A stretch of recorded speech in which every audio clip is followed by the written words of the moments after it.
गुरुवार की रात जब मैं बस स्टैंड पर बस पकड़ने के लिए पहुंचा तो उस वक्त बस स्टैंड पर सिर्फ एक लड़की खड़ी थी और मेरे पहुंचने से अब बस स्टैंड पर 2 लोग हो गए थे।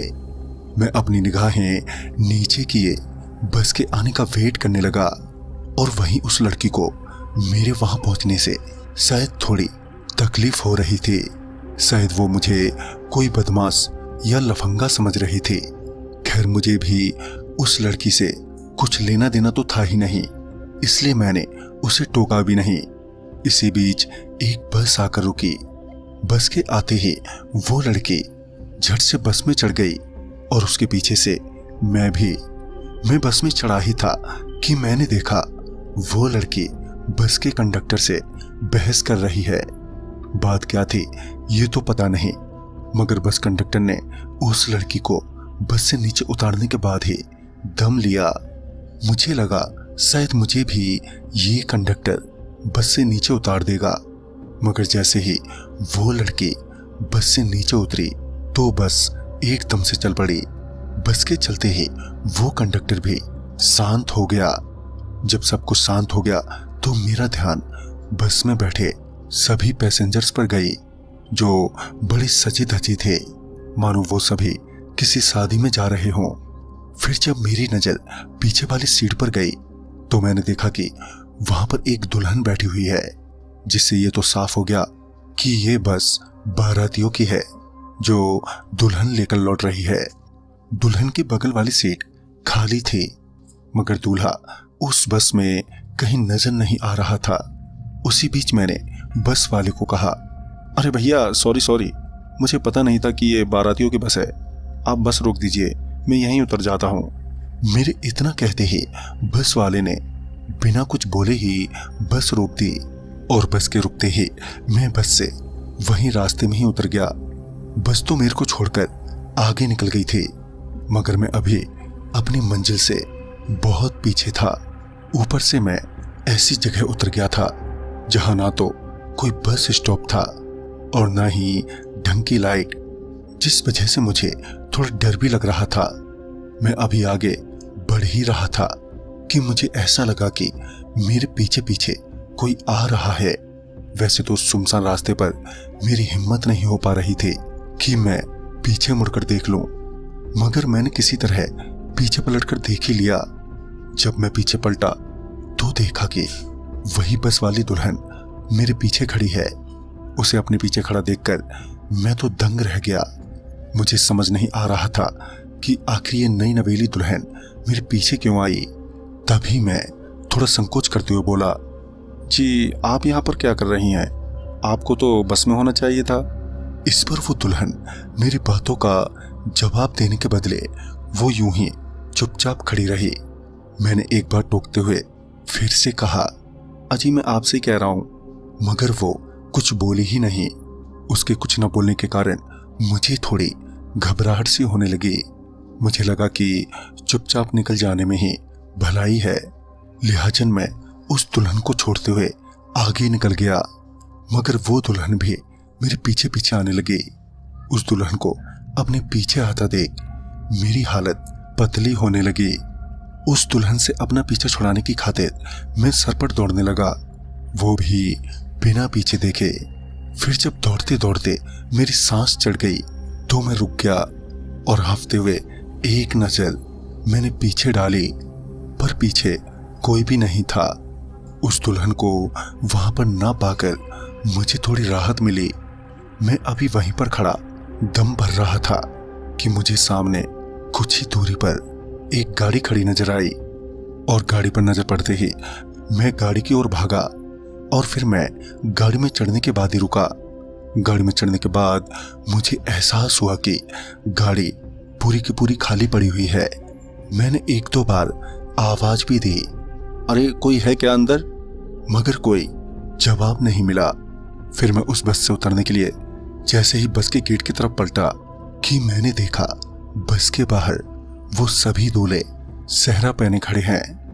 उन सभी को वहां देखकर मेरी तबीयत मानो बिगड़ सी गई थी। मैं चुपचाप आहिस्ते आहिस्ते बस से उतरा और फिर मैं बस से दूर भागने लगा। मगर तभी मुझे कुछ हुआ और मेरी आंखें बंद हो गईं। फिर जब मेरी आंखें खुली तो मेरे सर पर सेहरा बंधा हुआ था और मैं उस दुल्हन के बगल में उसी बस में बाकी दूल्हों की तरह बैठा हुआ था। पता नहीं क्यों अब मेरा दिल जोरों से धड़क रहा था। बाकी के दूल्हे किसी मूर्ति की भांति चुपचाप सामने की ओर देख रहे थे। तभी उस दुल्हन ने मेरा हाथ पकड़ा। उसका हाथ इतना ज्यादा गर्म था कि मेरा हाथ एकदम से झुलस गया और मैं चीखते हुए सीट से उठ खड़ा हुआ और उस दुल्हन से बोला, ये किस तरह का मजाक है? मुझे अभी बस से उतारो, नहीं तो अच्छा नहीं होगा।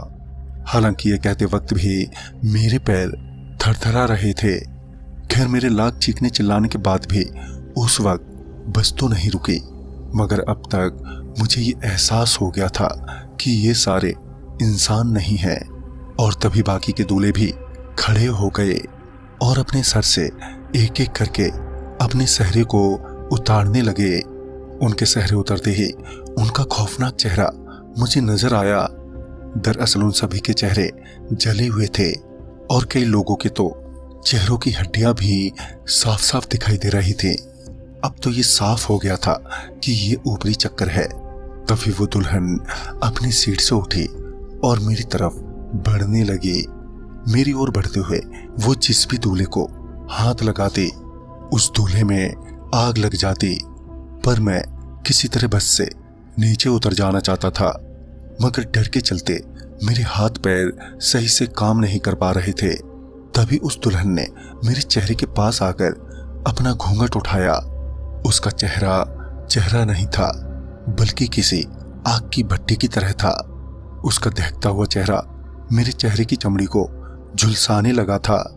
मेरी आंख जलने लगी थी।